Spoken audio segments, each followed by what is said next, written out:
Bien-aimés dans le Seigneur, que Dieu vous bénisse. Nous, c'est l'apôtre Buffon Gabriel Mukendi. Je suis pasteur responsable de l'église Vision Céleste, qui est une communauté ici sur la ville de Lubumbashi, précisément à RD Congo. Pour ceux qui nous suivent de partout, même à l'étranger, que Dieu vous bénisse. Nous sommes sur l'avenue de Sapigny au quartier Bel Air. Pour ceux qui sont sur place, et soit vous avez l'occasion d'être avec nous, vous ne manquerez pas d'être bénis par la parole. Voilà, la Vision Céleste c'est pour vous.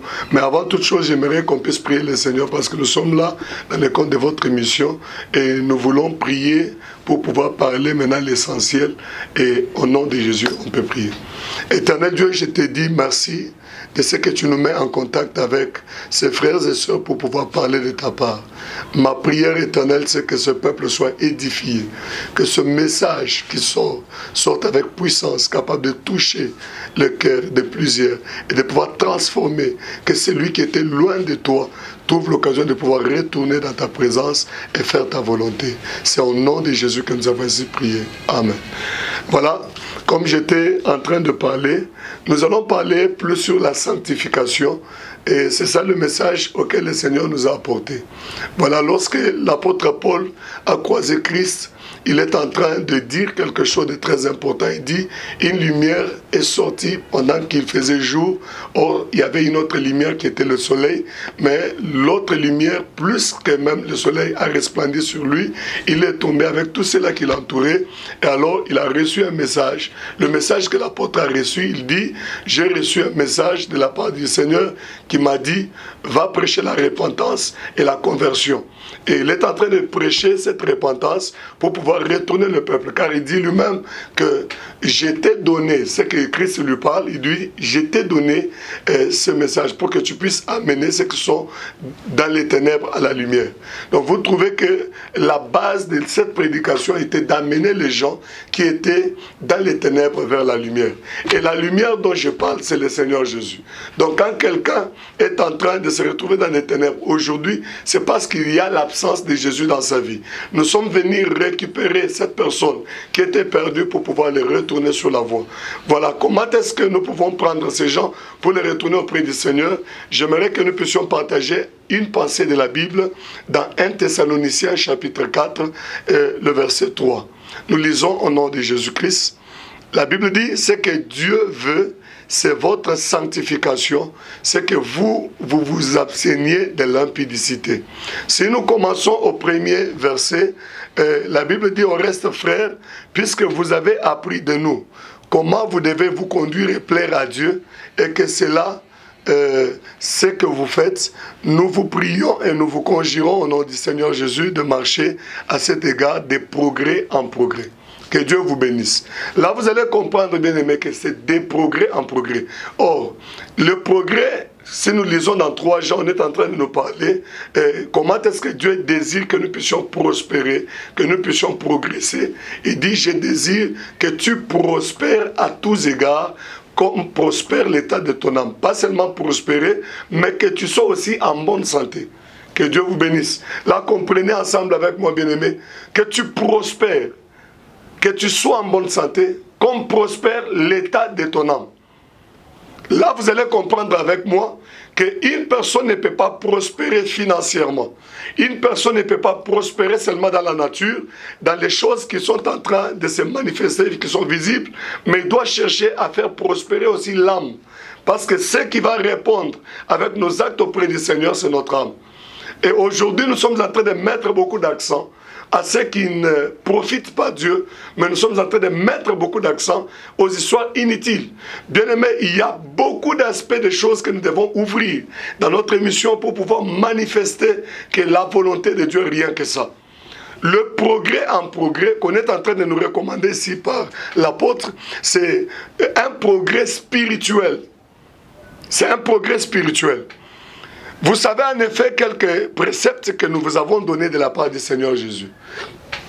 Et là, il est en train de dire ce que Dieu veut. Donc, il y a la volonté de l'homme dans tout ce que nous faisons. Il y a la volonté de l'Église, dans la volonté dans le ministère, il y a quelque chose qui nous réunit, qui peut-être n'est pas la base fondée, qui doit faire la force de l'Église.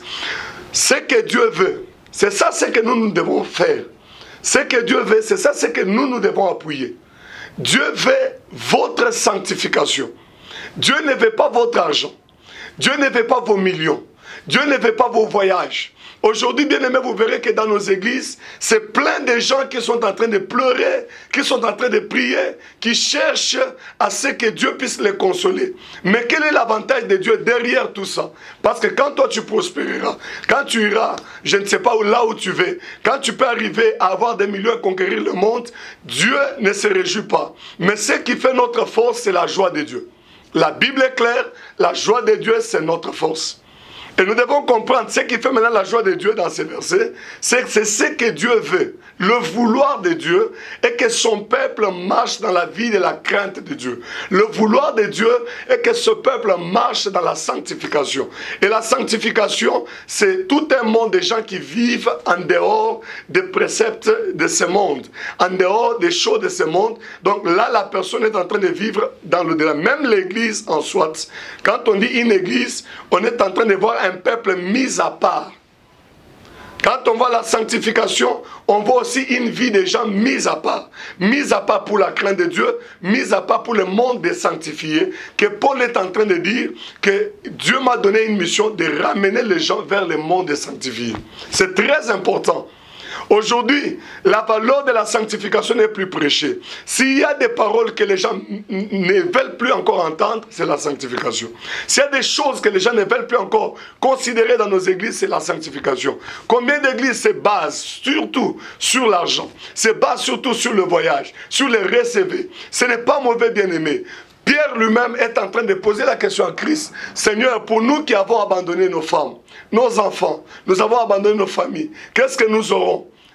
Dieu, qui est Jésus-Christ, est en train de répondre à Pierre. Il lui dit, pour vous là qui avez tout laissé, vous avez abandonné vos familles, vos maisons, vos frères et sœurs, vous gagnerez dans ces choses. D'abord, sur cette terre, vous gagnerez au centuple de ce que vous avez. Le centuple existe. Mais pour la vie éternelle, vous allez aussi la gagner. Ce qui est important pour Jésus, que les peuples puissent hériter le royaume des cieux. Les peuples puissent hériter la vie éternelle. Mais pour pouvoir arriver à cette vie, il y a une méthode de vie. Il y a une pratique de vie que nous devons avoir. C'est la sanctification. Un peuple qui ne se sanctifie pas ne verra jamais Dieu. Pour voir Dieu, que ce soit dans le miracle, pour voir Dieu, que ce soit dans les ministères, nous avons besoin d'une seule chose, c'est le respect de ses consignes, marcher selon que Dieu le veut. Dieu veut votre sanctification, c'est que vous puissiez vous abstenir de l'impudicité.